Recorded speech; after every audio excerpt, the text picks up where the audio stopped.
আমার মুসলমান ভাইরে আমার, ইব্রাহিম আলাইহিস সালাতু ওয়াস সালামের ৮৬ বছর পর্যন্ত কোনো সন্তান ছিল না। ৮৬ বছর বয়সে আল্লাহ রাব্বুল আলামিনকে বললেন, রব্বি হাবলি মিনাস সালিহিন। ইব্রাহিম আলাইহিস সালাতু ওয়াস সালাম ৮৬ বছর পর্যন্ত কোনো সন্তান ছিল না।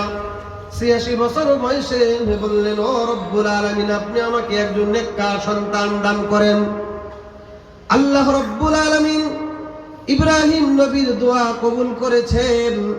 আল্লাহ রব্বুল আলামিন সাথে সাথে উত্তর দিয়ে দিল, ফাবাশশারনাহু বিগুলামিন হালিম। আল্লাহ রব্বুল আলামিন বলেন, আমার পয়গম্বর ইব্রাহিম, আমি আল্লাহ রব্বুল আলামিন তোমার দোয়া কবুল করে নিলাম। আমি আল্লাহ রব্বুল আলামিন তোমাকে একজন সহনশীল, ধৈর্যশীল সন্তানের সুসংবাদ দিয়ে দিলাম। সুবহানাল্লাহ। মুসলমান ভাইরে আমার, ইব্রাহিম নবীকে যদি আল্লাহ রব্বুল আলামিন ৮৬ বছর বয়সে সন্তান দিতে পারে, আপনাদের কাছে জানতে চাই, ওই আল্লাহ আছে না নাই? আরেকটু জোরে বলেন, আল্লাহ আছে না নাই? বর্তমান জামানার ভিতরে কারো যদি সন্তান না হয়, মাজারের কাছে সন্তান চাওয়া যাবে না।